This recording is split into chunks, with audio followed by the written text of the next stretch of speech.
Colton, I am so excited about our guest that we have on today. He is an author. He is a parenting educator. He's the dad of 3 boys and soon to be 1 more kid. And he also focuses on brain-based techniques to raise strong kids without resorting to punishment. But there really is a problem. There's a problem here. There's a problem. It's actually a problem in the healthcare system. And I know it seems kind of odd, but you recently had a kid, right? I did. Yep.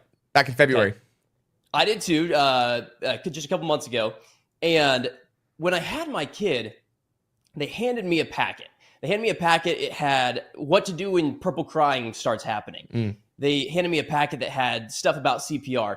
But the problem is they did not hand me a packet that said, go subscribe to Whole Parent on Instagram and on TikTok and on YouTube and all over social media. Today we have Jon Fogel on, and we are so excited. He is the parenting man. Welcome onto the show.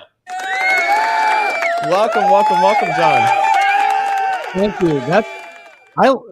I do a lot of podcasts, and that's the best introduction that I've ever gotten. So thank you for that. I appreciate that. Andrew killed it. And it's true, man. They said they give you all these manuals. They're like, here's this, you're gonna get this really weird black sludge poop when you bring your kid home. You get this stuff. They kind of give you these things. But when you're leaving and you're like, I got this fragile little 7-pound thing and I'm told to take care of it, they really should give you your social media as part of that instruction manual kit. That'd be a great move. Nationwide. Let's do it. Yeah. Yeah, I'm sure that would be awesome. Like the newborn photographer. You use a newborn photographer. That's what my wife does. She's a professional newborn photographer. And love it. I imagine that if she gets all these people who are like, oh yeah, if you go into the hospital and you do their their first shots, then all of a sudden that you have them for life. Maybe I can cut a deal with some healthcare providers, some big healthcare systems, and be like, please give out my card to all of your patients. That's right. I'm the child brain hack guy. You need this card here. Now, Jon, for those that don't know about you, obviously I don't know who that would be, but you are the @Whole Parent guy on Instagram. I've been seeing your stuff pop up for years, and initially it would be one video and I'm like, that was great. And then you kind of swipe and you're onto the next thing about, making birthday cakes or something. Right. But then your stuff start popping up more regularly because I went from a 4-year-old and I have a 2-year-old now and then a newborn. And so obviously with 3 kids, your content starts popping up more often because obviously I'm watching more parenting content. And then I would say about 3 months ago, I started watching your content a lot. And then Andrew reached out and said that you shared one of his reels on your social media. And it was this really good moment. I'm like, I love this guy. This guy's the brain hack guy. But for those that don't know, tell us about these hacks. What is this brain hack, child psychology brain hack stuff that you got going on over at Whole Parent? Yeah, really it comes back to with anybody's parenting experience. There's this real moment when you're leaving the hospital and where you go, is this really my job? Right? What Andrew was saying, like you don't really even think about for a moment there, oh, am I going to be able to go to movies anymore? Just the silly stuff, right? There's a lot of stuff that you don't never consider. But then as time goes on, you go, I got the hang of this. And then your kid hits 2-3 years old and you realize, or you have another one. I would say that the majority of people who come to me in any sort of paid way, whether they're the membership or they sign up for a workshop or they buy a downloadable or something, all of those people seem to be I had my second kid about the same time as my first one was 3 or 2, whatever. And I realized oh, this is way harder than I thought it was. Yeah. And I love the new parents, I have a newborn and they're I'm going to be a screen-free parent, and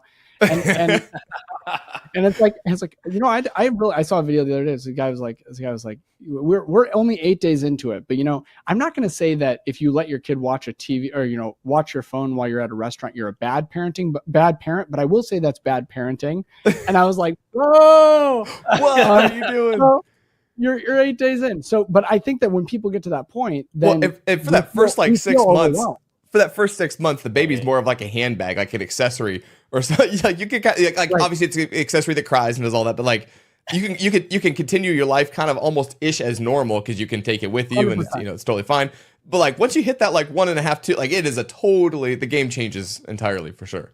Total game changer. And I'm glad for that because as I talk about a lot, the best brain hack to understand is that nobody is at their best when they're hungry, tired, lonely, when they're upset about something else, stressed out about something else. Our kids aren't at their best. We're not at their best. And that is the definition of the first 3 months of your child's life, of the fourth trimester, right? Is that you're exhausted, you're burned out. And if you had to deal, and this is why like the whole parent platform exists, or why it's popular, and why people show up when their next kid is born, all of a sudden they're exhausted. All of a sudden they're sleep deprived. All of a sudden they're, they took a month and a half off of work, and guess what? Nobody did your work while you were gone. And they're going back to work, and all of a sudden they're like, and I still have a 3-year-old. And so it's not just that I have to parent this one child and I have to like be patient, or I have to like handle this tantrum or whatever. Like now I have to do that sleep deprived. Now I have to do that stressed out. Now I have to do that because finances are a little bit thin or whatever. And when that happens, you feel so incredibly overwhelmed, and you wind up just mindlessly scrolling, because that what Dr. 𝗦𝗢𝗢𝗓, oh man, I'm going to mess up her last name, the 5 Resets lady. I really like her. The book, it's called The 5 Resets. Dr. 𝗦𝗢𝗢𝗓 says, she's like, look, this is called hedonistic pleasure, where like, it's not fulfilling, but it does make you feel better in the moment. And what she says all the time in that book is that like, look, you go to your phone because you're like, I can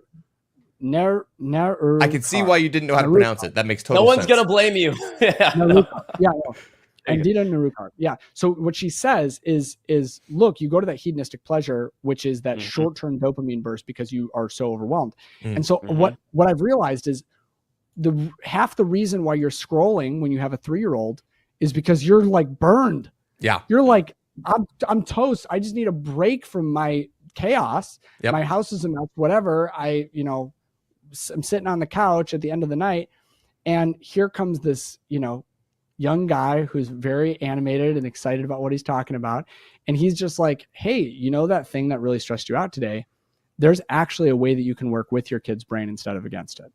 And that's why whole parent, that's the brain hack thing, right? This is actually, I would actually say that 99% of parenting, or 90% of parenting, is not brain hacks. It's doing all of the other hard things. But the reason why parents get overwhelmed is because none of us are trained to do this. We have a very poor, as you guys have said, parental education system that does not teach people how to work with kids' brains. And unfortunately, in this one aspect of our society, in Western society, we actually have not taken good advice from indigenous communities and ancestral communities that actually figured out many of these things a long time ago. And we have been trying to force parenting on kids, unhelpful, unhealthy, ineffective parenting on kids for a long time. And so, hang on, I see one of my kids in the back. I can't talk right now, buddy. I'm on a call. Thank you. Yes, you can bring it over here to me. In my office, you mean? Thank you. I'll put it on my computer right here so I can look at it. Thanks. I'll hang it up later. A hack in action. I love it. Yeah. You can either say no or you can say yes. And whenever you say yes, say yes. Say yes if you can. Now, real quick, for people that are listening to this, they're like, you guys are talking about brain hacks. What is this brain hack? I actually have a couple good examples here. And I really, honestly, I could have pulled any one of them. I could like scroll, close my eyes, and then just like randomly pick one. It would have been just as good. Because every time I watch one, they're all just amazing. These are just literally the top 2 right now. But I'm just gonna show one real quick, and then that way people get an idea of it early on, and then we can keep talking. I got one more I want like a director's cut on, but just so people like, what is this hack stuff you guys are talking about? Let's play this one real quick. Rocket. Mean is obvious to adults does not mean that it is obvious to your kids. Hi, if you don't know me already, my name is John, and I teach people the brain-based way to get their kids to actually listen.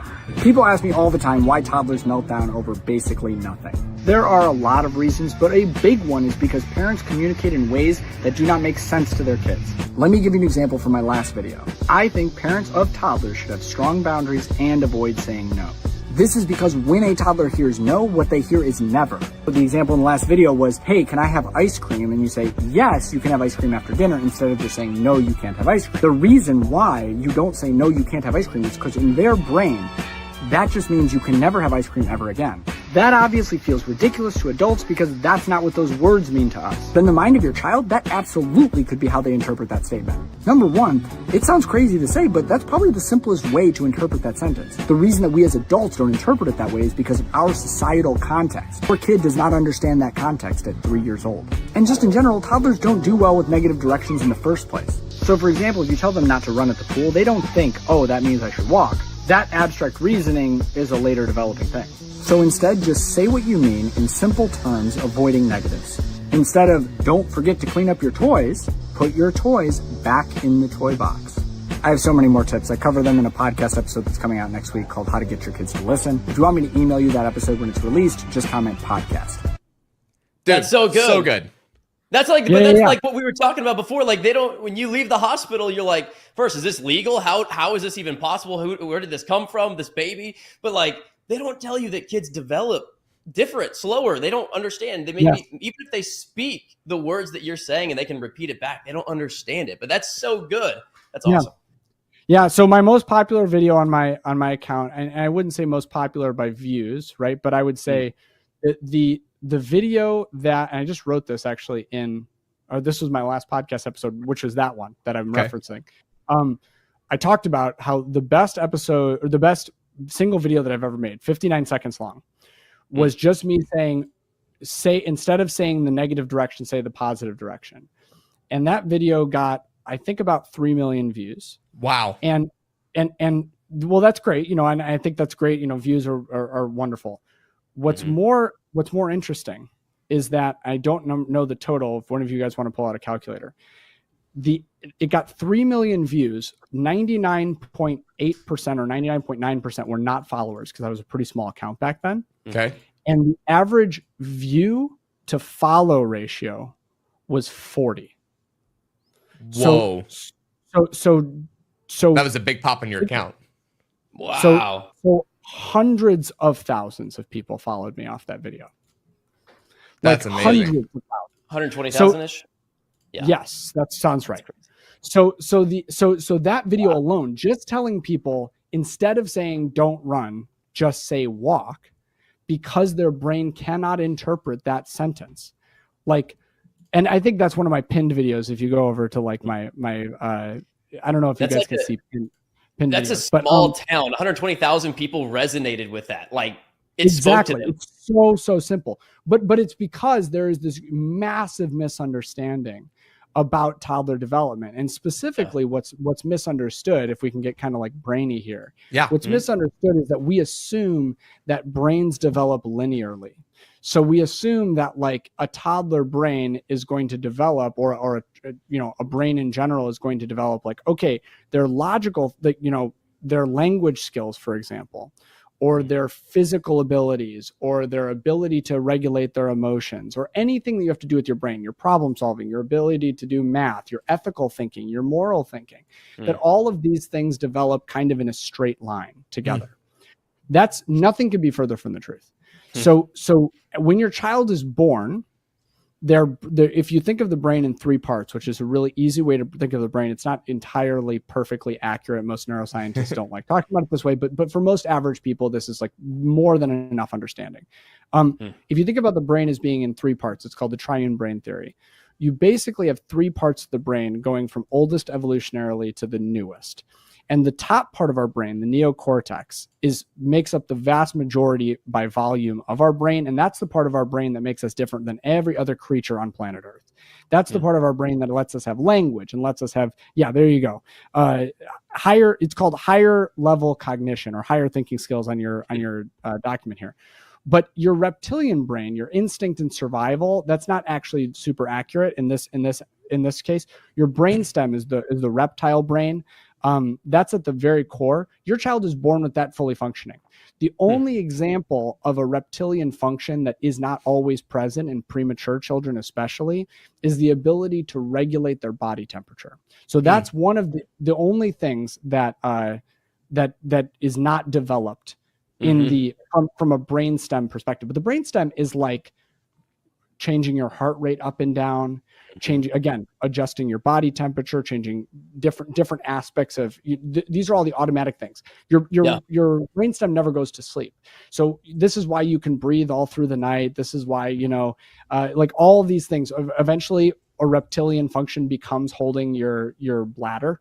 And like it like becomes something that you can do later. But ultimately the brainstem is something that just like that's ready to go on day one. So when you think like, oh, my child's reptilian brain is going to advance, well, kind of like, unless you're talking about body temperature, not really. Like they're basically born with that ready to go. The next step up is the limbic system. This is emotions and memory primarily. And emotions and memory in the limbic system, which is a bunch of different parts of the brain, a bunch of different what we call neurostructures. But the limbic system develops much more quickly. So by 6 months to a year, your child's got their limbic system basically on lock. Wow. So 2 months, 3 months, not really. But some kids more or less. But your child is not like, you're not doing anything with your kid. As you said, they're a handbag at this point. So like you're not really doing anything with your kid emotionally at this point. So you're not really worried about their limbic system developing. By the time that you really meet the person who is your child from a personal standpoint, their limbic system is totally developed. And this is the part of their brain that reacts to things that are scary. This is the part of their brain that feels emotions. And so a toddler, and this is something that parents just cannot wrap their head around, a toddler who is disappointed can have the same level hormonally of disappointment as a person who just ended a 25-year marriage. Wow. So like your toddler can feel that deeply. Your toddler can feel like as angry as you have ever been in your life. Your toddler can feel that mad. Wow. Is that in that? So when they're so young, does it play into effect that they haven't experienced so much? So maybe for you, when you can't have ice cream, maybe for you, it's like, okay, well, I'm kind of pissed or a little upset. But for them, in their short period of time, it maybe is the worst thing that's ever happened to them. Does that kind of play into effect? Like sort of how angry they get? Sort of. So this is where we get into the top level, right? So like if we move on, we get to the top level. So the top level is logical thinking, logical processing, future visioning, moral thinking, the ability to think about thinking. This is pretty unique to humans. It's what's called metacognition. We can think about the fact that we're thinking about something. And planning, reasoning, delayed gratification, all of these things are things in what's called the neocortex. And so we've said, okay, the brainstem's basically ready to go on day one, unless they're a preemie, maybe a little bit. The limbic system, mostly done on day one, definitely done by 1 year old, like completely done. Now it's going to change and develop over time, but like, as far as it's ready, it's fully functioning. Yes, definitely. The neocortex, 25 years old. Wow. So now all of a sudden we say, okay, between the ages of 2 and 25, basically the only development that their brain is going through as far as like getting to maturity is the neocortex. And so when your toddler is massively upset because it's the worst thing that's ever happened to them because they can't have ice cream, it's not, if you thought about ice cream without your neocortex engaged, you would feel that upset about it. So it's not just that it's the worst thing that's ever happened to them. It's that you can say, it is a bummer that I can't have ice cream, but I can also have gratitude that I had ice cream yesterday. It's a bummer that I can't have ice cream, but you know what? I know that my bank account is such that if I really want to go get ice cream in an hour, I still can. Yeah. It's really a bummer that this place is out of ice cream right now, but actually I know that I have ice cream at home, which means that in about 2 hours, I'm going to be able to have ice cream. Or even in the worst case scenario, you're stranded out in, somewhere where they don't have ice cream, right? You're in some country where they don't eat ice cream for some reason, right? You're there. And you're like, they don't have any ice cream in this country. I can, if it gets bad, if the cravings get bad, I can get on a plane and I can make this happen in a month. Yep. That's right. So your brain has the ability to do all that. Their brain cannot future predict. So when they're like, you can't have ice cream, to them it is, I will never eat ice cream again. And it seems like some of this is like spectrum related, because like I've definitely seen adults that are over 25 years old react similarly when ice cream is not available. And is that correct? And I've seen toddlers that are like, seem like they're incredibly mature, that maybe they're not 25, but like they're able to kind of like come up with some realm of reasoning to some degree. And they act more mature than the adults. Like I've done trips where there's adults and kids on a trip, and some of the adults act more childlike than toddlers sometimes. And so it seems like a spectrum, like they've not hit. Maybe it's not full. Maybe their brain's fully developed, but like they're still more ruled by their limbic system than their neocortex. That is fully developed, but they don't use it very often. Well, 100%. So because of the way in which these structures develop, we also can think of them as the speed at which we can do them is basically like, this is really getting heady and mathy, but like, think of it a little bit like that proportionally the speed in which your brain works is kind of like mirrors the speed at which your brain develops. Okay. So everybody, this is one of these like shock and awe moments. Everyone I'm ready. Always, throughout the history of humanity, there has never been a person who has not encountered something, reacted to it emotionally, and then thought about it logically. Mm-hmm. Your logical brain is so much slower than your emotional brain. Now, in a child, it can be seconds or even minutes before their logical brain comes online to regulate the fact that they can't have ice cream. For most adults, a second, 2 seconds, you were not even aware that it happens.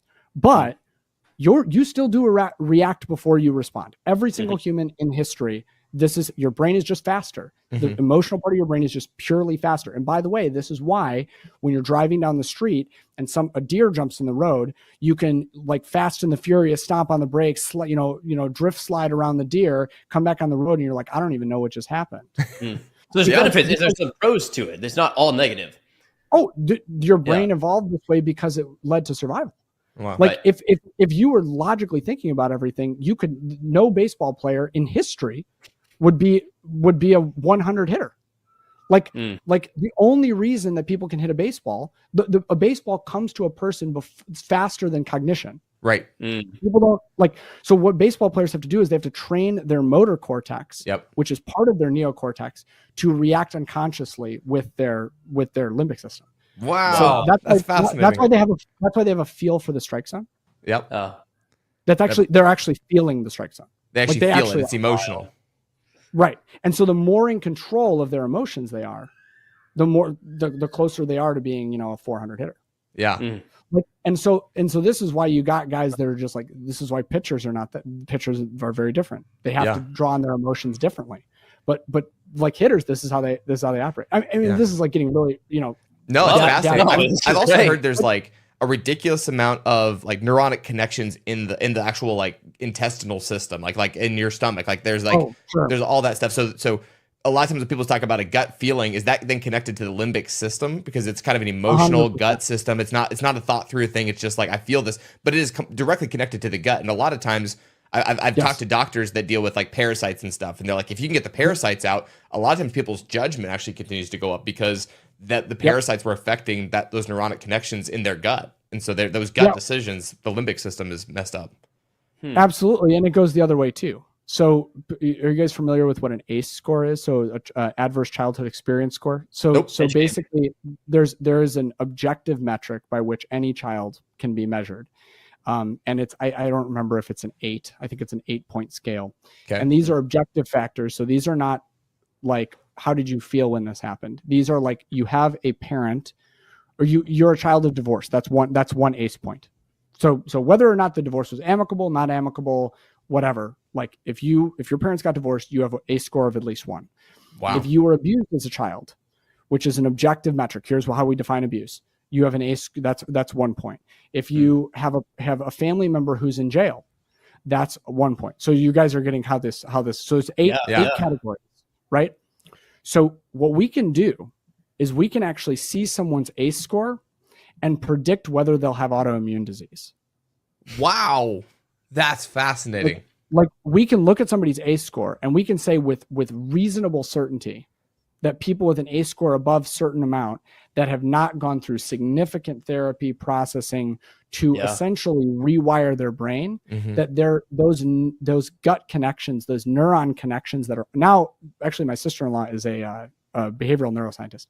Wow. And she said it's beyond the gut. She was like, it's everywhere. She was like, the gut was the easiest one to find. Right. She was like, that one was, there were so many more in the gut than in other places, but she was talking about like we're trying to find them in the kidneys. Wow. Like we're trying to find them everywhere, right? So and I don't know if they're actually going to do that one day or they'll discover that, but they're basically all over our bodies. And all of these connections are communicating with our brain subconsciously, and they're making us feel things. And so, yes, like you can predict, like if a person has autoimmune disease, like not all people, right? There's so many epigenetic factors that go into this. Don't hear this as like, oh man, like I have autoimmune disease. Like, was I abused as a child and I didn't know? It's not necessarily that, but what we now know from books like Childhood Disrupted, that's another one that talks basically just about this, is that the way in which a person is raised from a nurture perspective actually affects their genetics, and it affects the way in which certain genes called epigenetics will be turned on and off that can lead to things like intestinal health.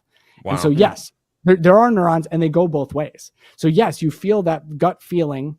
This is why in ancient wisdom traditions they talk about you make decisions from your stomach or your bowels. Like in Hebrew, the place where a person makes decisions from is their bowels.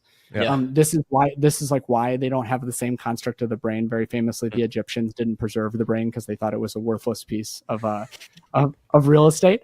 Don't need that. Ultimately, like, yeah, it's connecting. Your body is super interconnected. It's not as divorced from itself as people once thought. That's and so, so yeah, good. That happens. And it's why people are mad when they're hungry. Also. Yeah. So it sounds like it starts like probably from the womb, like all the way from the very, very beginning. For the people out there, maybe someone's listening and maybe they like had no idea about any of this. This is like new information. Maybe they've been kind of confused. Why is this happening? And it's kind of like shedding some light on it.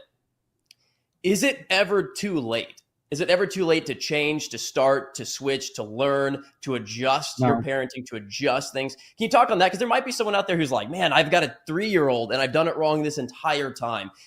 Are those neural pathways? They're messed up for life now. That's it. That was the end of it. Yeah, no. Well, so how does that work? So this is a big deal with, and let's not just say like, what if we messed up? Let's talk about like, we can go to the most extreme cases, kids who find themselves in foster care because they are victims of abuse and things like that. Like, is it too late for those kids? Or are they just going to be, messed up forever? Yeah. The short answer is the brain is, as it develops, it's very easy to change it. It's very easy. But even when it's fully developed, it is still possible.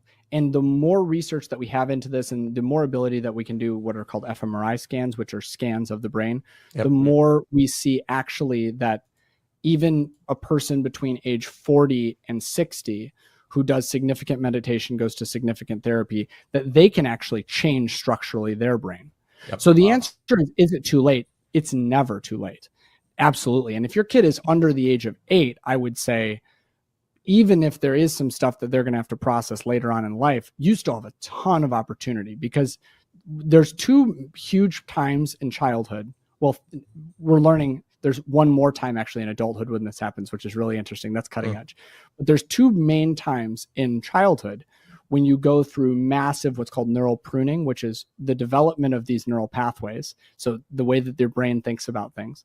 Okay. And then it cuts those off and gets rid of those. And brings up new ones, right? Wow. And the 2 big times are during toddlerhood and during puberty, the early onset of puberty. Okay. And so if you have a prepubescent kid, I would say, look, your time to shine here, you still got a time coming soon. Wow. And you can lay a lot of groundwork now because you're not going to become an amazing, well-regulated parent overnight or even in a year.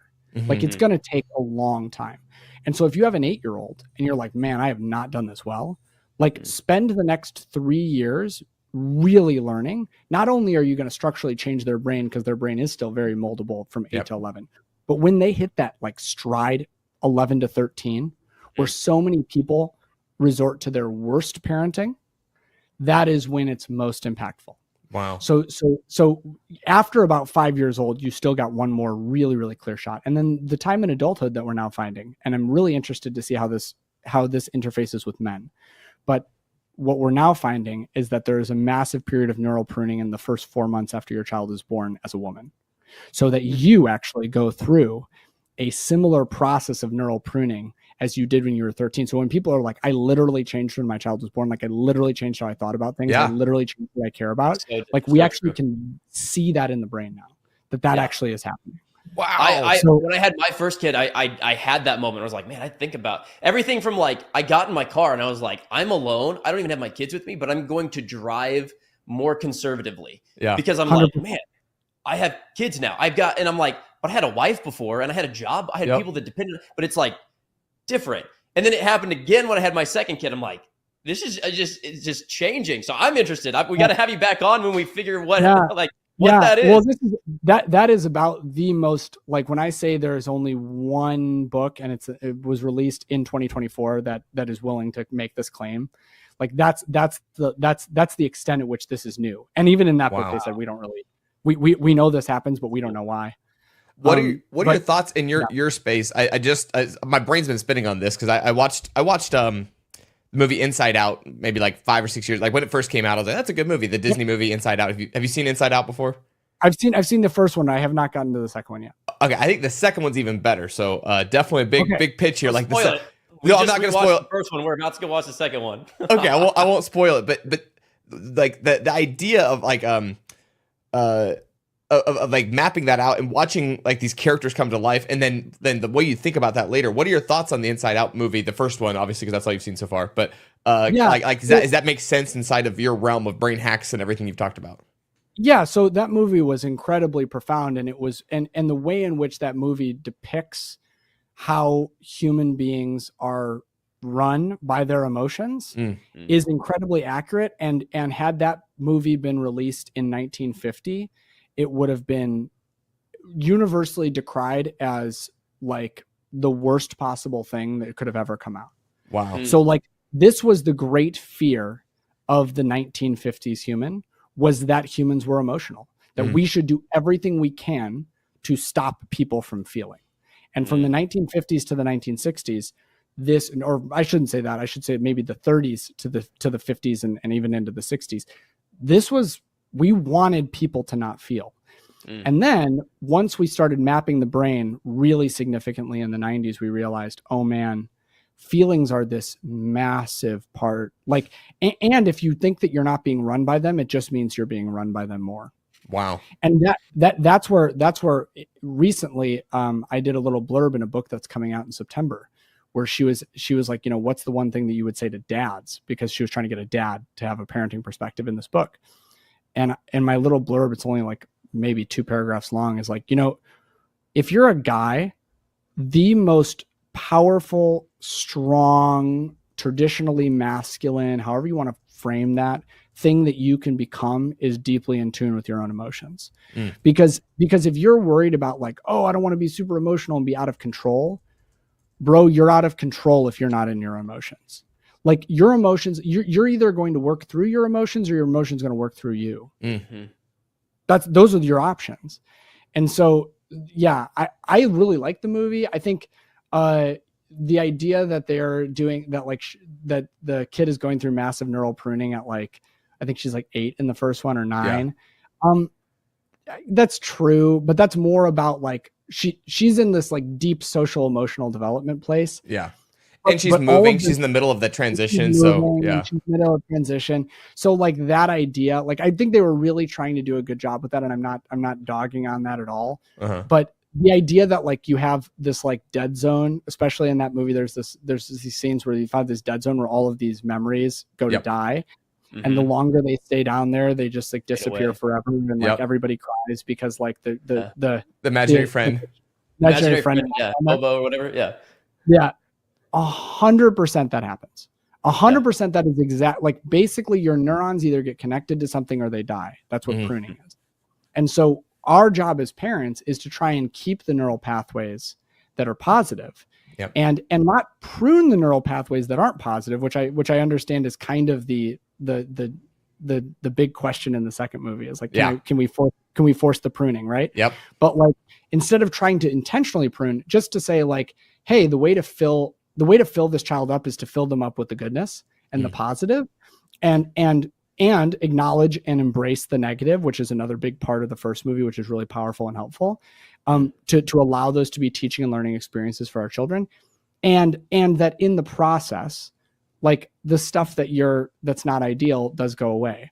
And one of the profound things when I had Tina Payne Bryson, who's my favorite parenting author, on my podcast, one of the things that she said was, it's really unpopular to say, but part of your kid getting less reactive, less tantruming, less whatever is just that they get older.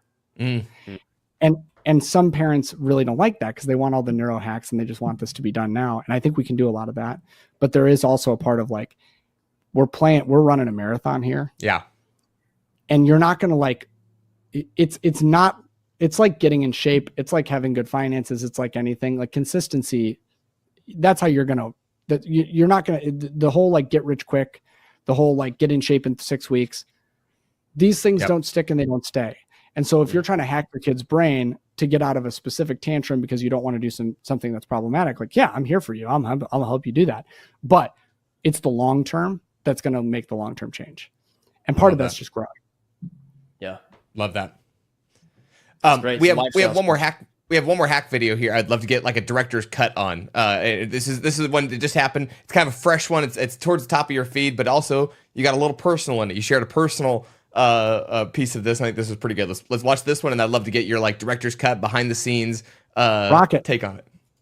So I think I accidentally uncovered one of the greatest parenting hacks that I ever have. So just to set the stage, I have 3 kids, all boys, 1 on the way. My oldest 2 kids have had challenges that I've had to use parenting hacks on, but nothing compared to my youngest. He's 2.5, creative, brilliant, loving, and I've never met a more stubborn human being in my entire life. He's having a meltdown today, and I'm doing everything. I'm pulling out all the stops, and nothing is working.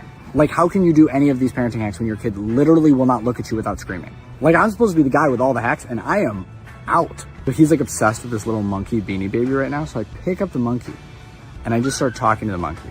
Totally ignore him. And I just have the conversation with the monkey that I want him to overhear. And I'm not some like great ventriloquist master here. This is my monkey voice. But when I tell you this kid stopped crying and just looked directly at us, and wouldn't you know it, me and the monkey had a problem. We couldn't find something that was around the house. And this child who screamed at me to go away and would not look at me less than a minute ago is like, oh, I know where that is. I can help you, monkey. And he just like hops off my wife's lap. She's the preferred parent. He didn't want to leave her and he just leaves her on his own and is just like ready to do the rest of the day. Like nuclear crisis completely avoided. And I think I figured out why this works and how you can use it in other scenarios, but I'm already out of time for video length, so just I'll put in the caption. And as always, follow for more brain-based hacks that make parenting easier. All right, so what would have been in the caption there? Like give us like a bit more of a director's cut on that one there. Yeah, so there's a couple things that I did here. Some of them I put in the caption, some of them I didn't. So that video directs to this toddler autonomy guide that I made. It's totally free. We can link it in your show notes or whatever. But but yeah, this toddler autonomy guide that it gives you 9 things that you can do with your toddler. And so it's understanding developmentally that one of the big things about neurodevelopment is that kids have 0 autonomy until they're about 2 years old. They can't do anything on their own. As you said, at the beginning, I love this. I keep referring back to it. I hope that it's not bad, but the kid's kind of a handbag, right? Like They can't do much, right? And because of that, like they have all of this pent up and built up, like I want to learn about the world and I want to have my own, and it's hard to be a little kid. Like this is what I try and really focus and push people on all the time, guys, is like, man, when people are like, it's so hard to have young kids. You know what's way harder than having young kids? Being one. Like again, as we kind of talked about at the beginning, if not getting a toy at a store gave you if not getting the thing that you wanted when you went to Target, let's say it that way, gave you the same amount of emotional distress as losing your job, you don't think that would be a hard life? Yeah. Like it's a hard life for these kids. I don't care if they're not paying bills. I don't care if they have everything handed to them. We had it much worse. Like it's hard to be a little kid. Yeah. And because it's hard to be a little kid, when we facilitate and create some environments for them to express total agency, autonomy, freedom, they gain confidence. And in that hack, I did 2 things. There's kind of a 2-part hack. 3-part hack. Number 1, you don't engage. If you're going to engage at all the screaming kid, you don't logic them. Like the logic brain is shut down. They're not doing it. Like it's closed for business right now. Don't try. So don't ask them why they're screaming. Don't be like, why are you screaming? You know, in an angry tone. Why are you screaming? Yeah, right. So just scare them. Like they're already scared of their big feelings. You just scare them more. Yeah. No, like you can't communicate. They literally probably can't even really talk at that point. Like the part of their brain that can talk. This is why people say things that they don't really mean, or they like fumble over their words when they're really upset. Like the reason why, or when they get anxious, or when they're in a presidential debate, the reason why people like fumble over their words and they just like trip over themselves and they can't do anything is because when the limbic, like the part of your brain that talks is the part of your brain that kind of goes dark when you're having big feelings, which is, by the way, why it really helps to talk in therapy, is because it connects those two parts. And then all of a sudden you're not being run by your feelings anymore. You're actually processing them. Kids can't do that. And so because kids can't do that, like trying to talk to your kid in that moment and logic them is not going to work. So that's hack number one, is just avoid, which people don't like that. You're not dismissing your kid. You're not putting them in a timeout. You're not saying like, get away from me, I can't handle you, but don't try and fight with a dysregulated brain. It's so pointless. So that's step one. Step two was the actual using the monkey as a puppet thing. We can talk about that later. But step three was we had to give him something that made him feel in control. Because kids who are that young, like, you have two options. Either you give them outlets for them to feel in control and big and grown, or you don't, and they take those things anyway. Like they're gonna like the toddler who screams no at their parents constantly is the toddler who's never told yes. Wow. And I'm not saying that like some kids are not, like my 2-year-old is way hard. Like he just says no to everything, even when he gets yes sometimes. But like my other kids are much more susceptible to like if we say yes a lot, they'll say yes too. But so it's not like a 1-to-1 correlation. Different kids have different personalities for sure. That's why I said he's stubborn. But at the same time, if he doesn't feel in control and he's the third, he's already smaller than everybody else. Yep. He's already having to keep up with everybody else. This kid screams when it's nap time because nobody else takes one. But he needs one. That's a whole nother separate thing. But because of that, he has to feel in control. Yeah. And so when me and the monkey had a problem, like his ability to be the grown-up and to solve the problem. And when I say he's obsessed with this monkey, I mean, he treats this monkey like it's his child because he desperately, desperately wants to be needed. And so he's like, the helmet that the monkey couldn't find is the monkey's car seat. And so the monkey wanted to go with me because we were going to have a lot of fun. And he can't go with me if he can't find his car seat. Wow. And my son is like, I can help you, monkey. I can help you feel better. And by helping the monkey feel better, he actually regulates his own brain. And I'm sure that there's somebody listening right now, some gentle parenting expert who doesn't actually know neurodevelopment and anatomy, who's going to tell me that I just distracted my kid. And actually that's just going to lead him to hide from his problems and go on Netflix instead of actually solving his frustrations. But in reality, what he's crying about in that moment is I'm not in control. He's crying about, I want to stay with mom. Why do I want to stay with mom? Because somebody's telling me I can't. So that allowed him to feel in control of that moment. So we just said, you want to be in control? You're in control. Don't forget. I think a lot of parents, the youngest one is the hardest one. Like I hear that regularly. They're like, I had the third one. And I think it's because the first one, like you can't help but create birth order. Like it's so accidental. It's so just organic part of it. Like I'm not going to do this. I'm not going to birth order my children. And then like my second one comes along and I'm like talking to my firstborn, my daughter Felicity. And I'm like, hey, can you go get dad this? Hey, can you help out real quick? Can you go get this? Can you go grab this? And she felt so needed. And I think that's how you kind of create that. And then the second one, and then, we're with our third one right now. And I've already started to see, I'm like, man, I think this, like I can see how using something else to allow them to feel like they're helping and that they're contributing and that they're part of it. I think that's essential, because otherwise the first ones automatically kind of get that. They have it built in with being the older sibling part, but that like, I'm contributing, I'm helping. If you can redirect that anger and that frustration into helping, I think all of us want to feel needed. I mean, every adult, every person needs to feel needed at the end of the day. Absolutely. And so for him, it's this big agency move, and he just gets to have agency, and he regulates his brain in that moment. And he has to also come up with, he has to talk. He has to think, where is the helmet? Like he has to go through the process of I need to develop the words to explain where this is. Like it's all of the things at once that are happening. You backdoor the neocortex. That's right. 100%. And the video that is a little bit problematic now that I look back on it, which it really truly was distraction, but it was how do you survive in these moments. My first one actually is my most challenging one to parent. My third one is just the most challenging from a frustration and patience perspective. I have to be way more patient with him. But my third kid falls down, scrapes his knees, bleeding all over the place. 2 minutes later, he's fine. Okay. He's just like playing again, no big deal. My first one's what we call highly sensitive. I have a whole thing on that too. Okay. But basically it's a designation about 20% of the population. And 20% of the population just like their sensory input's just higher. Like this is what we know.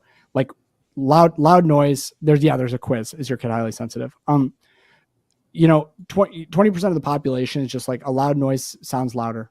A bad taste, a bad smell tastes worse.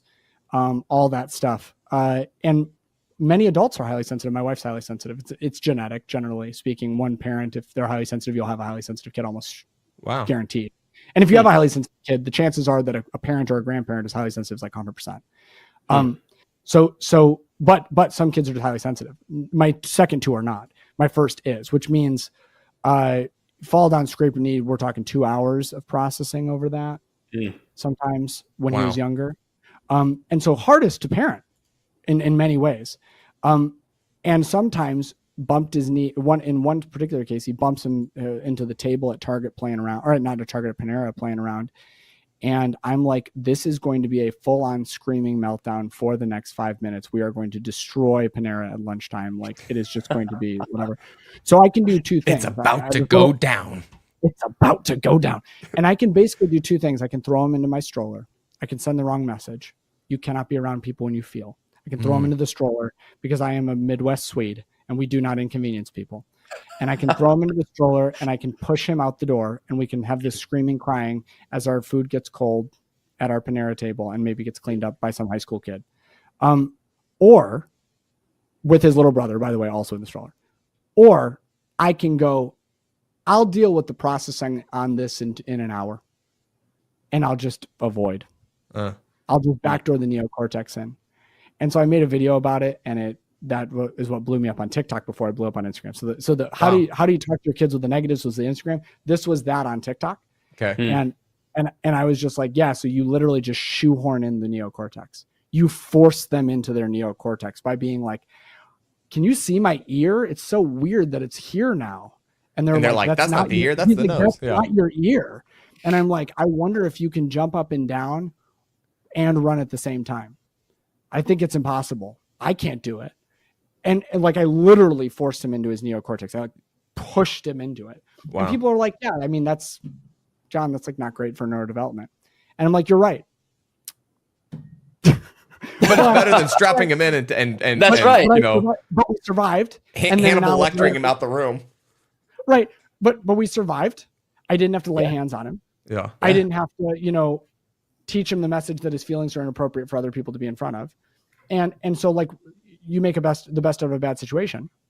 And he is deeply emotional. So you can actually back end around. What I've learned now is that there are just better ways to back end around the neocortex that actually work to build developmental skills rather than just look, I was informed enough about neuroscience to be dangerous, right?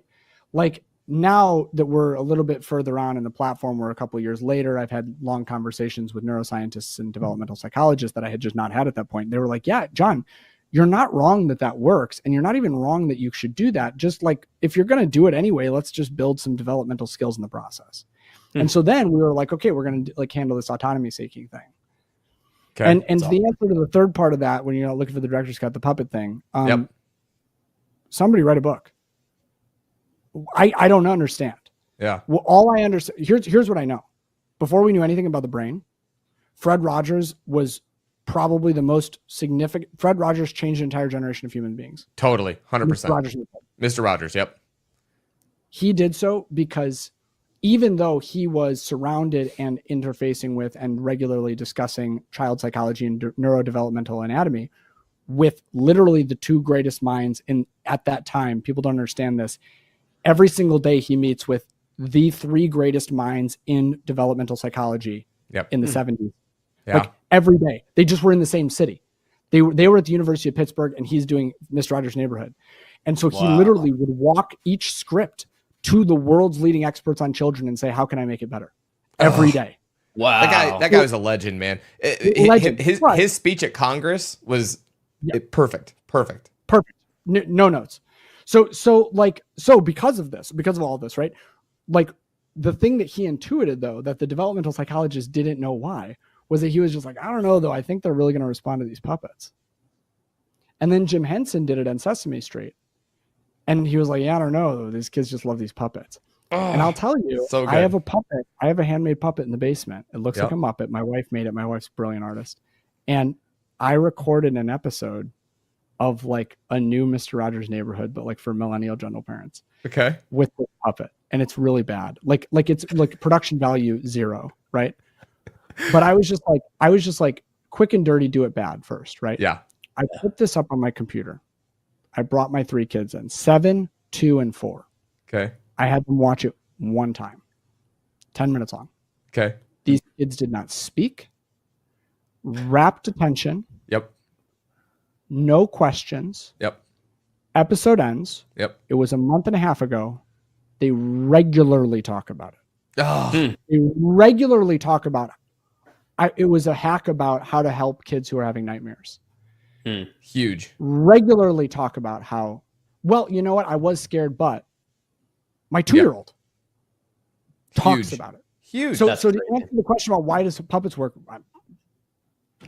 It does. And it 100% does. Like I've totally watched this with my kids, man. It's a fascinating thing. I did not grow up with a puppet parent and using puppets or anything like that. My parents, I love my parents. They're amazing parents. In fact, like 80% of our episodes are about how awesome my parents are. They're phenomenal parents. However, my in-laws, my wife's parents are like elementary school educators, kids. Really good with my kids, really good, especially when like the big emotions and stuff, like they handle those really well. But my father-in-law has this little puppet called Bucky. He's this little beaver, and he's got this little voice and the thing. And I thought it was so cheesy and so silly, and I'm like, I like a little cringy, and I'm like, oh god, what's he doing? But pulling out the little puppet thing. And I watched my kids just absolutely get mesmerized. And this was over FaceTime because my in-laws live in California. I live here in Kansas City, Missouri. And they would just be mesmerized. We went out to visit, and my son was kind of freaking out a little bit, wasn't happy, throwing something. And I was like, hey, calm down. I was like, what are you doing? Totally going from the neocortex, just trying to like, grunt it out. And my father-in-law busts out Bucky the beaver. And my son just like, hi, Bucky. Like Bucky was real. Like Bucky is this person in his life, this character, this ongoing force of goodness. And I'm like, what is happening right now? Like I am 100% sold on these puppet things. Like they went from cringe to like, I need 3 of those things in every pocket, in every bag. Yeah. Where can I get more Buckies? Well, yeah. So I think basically it's 2 things. Like if you want my take of like no evidence to support it. I think it's 2 things. I think it's number 1, that actually parents, when they take on the role of the puppet, they reset their own brain and they move into logical thinking. So parents, so the part of it's just the parent, right? Like when you put that puppet on your hand, you have to think, and it takes your emotional brain that's driving in that moment, right? Of just sit down and just shut up. By the way, I do this on a at least weekly basis. Zero judgment. Back to Inside Out. The red guy's got the fire coming off the head. Yeah. Well, can I drop a truth bomb? Yeah. When anger is the only emotion that's socially acceptable for men to experience. What do you want us to do? Yeah. Like when we're not allowed to cry and everything has to become rage. And when my wife trips and stubs her toe and starts crying, I get mad at her for it. Why do you think that is? Wow. It's not like we were indoctrinated for the last 100 years that the only big emotion you're allowed to feel, unless it's the birth of your child, you're allowed to cry. Other than that, or your mother's funeral, the only time that you're allowed to show any emotion is if it's rage. But I do this on a weekly basis. I do the meltdown thing. And when I'm getting rage, if I have to put the puppet on my hand and actually get into the character of the puppet, I backdoor my own neocortex back in, shoehorn my own neocortex back in. So now I'm actually thinking about what I'm communicating. And so that's a big part of it, is that we actually are much better communicators with the puppets on our hands. But I think why it works for kids probably is because, and this is also, by the way, why kids lie. And I think especially if you have people on your listening who are coming from a religious or a faith-based perspective, this can be a really troubling when your kid starts lying to you at 5 years old or 4 years old. The reason that kids lie is because they don't know whether or not saying something is true makes it true, because they're just not sure what in their imagination is so robust and so amazing that like they can imagine something and go, I think I just manifested that. And by the way, a lot of hippy dippy 19-year-old girls think this too, and men, right? I can just manifest whatever I want if I say it loud enough. Right? But kids actually think that that's possible. Like that's a neurodevelopmental thing, is realizing that just because you want something to be true, it doesn't become true. Like that, that's like a later developing 7-8-year-old skill. So with a puppet, they're actually able to believe that it's true. They're able to believe that it's a real character because their imagination is such that if they want it to be real, it's real. Like they don't, all of you like, yeah, but like literally grandpa's hand is up this thing's butt. Like they're not thinking, like they can just totally divorce themselves of that. Sorry, I'm whacking my thing. They can just totally divorce themselves of that reality. And they can just go like, oh yeah, no, it's true. It's real. Look, it talks. That's crazy. Things that talk are real. Yeah. So I love that. It's real. Man, well, this has been so good, Jon. I know that we talked in the very beginning that I wish we could get every single hospital in the world to recommend everyone follow you. And so far, we have not yet accomplished the goal of getting your website and your social medias in the hands of every new parent. But we are on a mission to make that happen. So where do you want people to go? How can people find you? How can people stay in touch with you? What's the call to action here you want everyone to be doing? Yeah, no, definitely. Well, the easiest way to find me and connect with me is just to follow me on the socials. But the best way to find me and connect with me is to get on my email list. And that's where I will send you all of my best stuff. You get all of my free downloadables. Anything that I use to try and incentivize people to join the email list, you automatically get as a member of the email list. If I have a particularly good podcast, or if I'm going to release a workshop, I'm planning some free workshops, actually live free workshops. All of that will be readily available to the email list, and I don't spam people. In fact, I probably don't email them enough. I was on the call with people, somebody recently who said, you should really be emailing people much, much more. Wow. Yeah, my email, I'll put it to you in this way. There are tens of thousands of people on the email list already. My unsubscribe rate and my open rate are the best that any person that I've ever worked with have seen. So it's a great place to be. Wow. People really want to be there. Huge value add. I love that. They want to be there, and they want to get the stuff that I send out. And so that is the number one place that you can go. And if you're wondering if this stuff is for you, all I'll say is this: I don't know a single person that I've ever met who wants to punish their kids. I know so many people, or scream at their kids or get mad at their kids or any of that. I know so many people who have been sold the lie that it is good for your kids and that it's the only way to get them to behave, to listen, to be disciplined. I will tell you in very audacious terms that parenting in that way is only, if your kids learn the lesson, they would have learned it anyway. Wow. That it's only counterproductive. And so if you're like, okay, Jon, but I still want to raise disciplined kids. I still want my kids to have boundaries. I still want my kids to be safe. I still want my kids to be respectful. I still want my kids to have ethical frameworks and be moral human beings. I want them to be successful, and I want them to have good relationships. And if I don't punish them, they're just going to be entitled little jerks. I'm telling you right now, you need to get on the email list, because I promise you, there is such an easier and better way to do this than what all of us have been sold. Yep. And I am not the inventor of this in any way. I don't make up any of the stuff that I talk about. Everything that I'm saying is backed up by research, by developmental psychologists, by PhDs. They read my stuff before I put it out. They comment on my videos. They tell you that this stuff is solid. They repost my stuff. And those people are the real heroes here. I'm just the one that makes it easy for you as a parent to understand without reading a research paper every time. So if you're looking for that, and you're looking for the brain hacks, but also the just long-term parenting that doesn't have to resort to the stuff that you hate doing anyway, like, that's me. So come along for the ride. We're going to do it.